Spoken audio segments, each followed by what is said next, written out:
कल्याणपुर गांव में है। और आपको पता होगा कि कल यहाँ पे इसी घर में एक लड़का और एक लड़की का रहस्यमयी ढंग से मौत हो गई थी। और जो है तब से वो राज बना हुआ है। घर वाले का कहना है कि लड़की का पक्ष जो है वो लोग ने हत्या करवा दिया है, और लड़की के पक्ष का कहना है कि लड़के के घर वालों ने हत्या करवा दिया। यही वो घर है जब से बॉडी मिली थी तब से जो है लगातार चर्चा का विषय बना हुआ है। और तमाम जो है लोग यहाँ पे कल से आ रहे हैं। और अभी जो है बॉडी को लेकर के शमशान घाट में अंतिम विदाई दी गई थी। और ये जो है ये घर लड़की का है, सुधा लड़की का नाम बताया जा रहा है, और लड़के का नाम जो है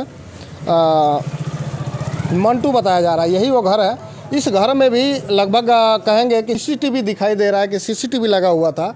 और इस सीसीटीवी में अब पुलिस क्या कुछ खंगाल कर निकाल पाती है। पहले लड़की का प्रेम प्रसंग जो है 3-4 सालों से चल रहा था। उस समय में एक लड़की जो लड़की है उसका शादी कहीं और कर दिया गया था। उसके बाद में उस लड़के को छोड़ करके इसी घर में लड़की आकर के रह रही थी। और लड़के जो है मंटू का माँ जो है यहाँ से कहीं बाहर चली गई थी। उनका कहना है कि हम लखनऊ चले गए थे और हम रिश्तेदार के यहाँ रह रहे थे लड़की के डर से कि लड़की हमको फंसा देगी। हालांकि लड़के के ऊपर बहुत बार FIR भी हुआ था, और FIR होने के बाद लड़का जेल भी गया था और वहाँ पे कबूल भी किया था कि हम इस लड़की से प्यार करते हैं, हम इससे शादी करेंगे।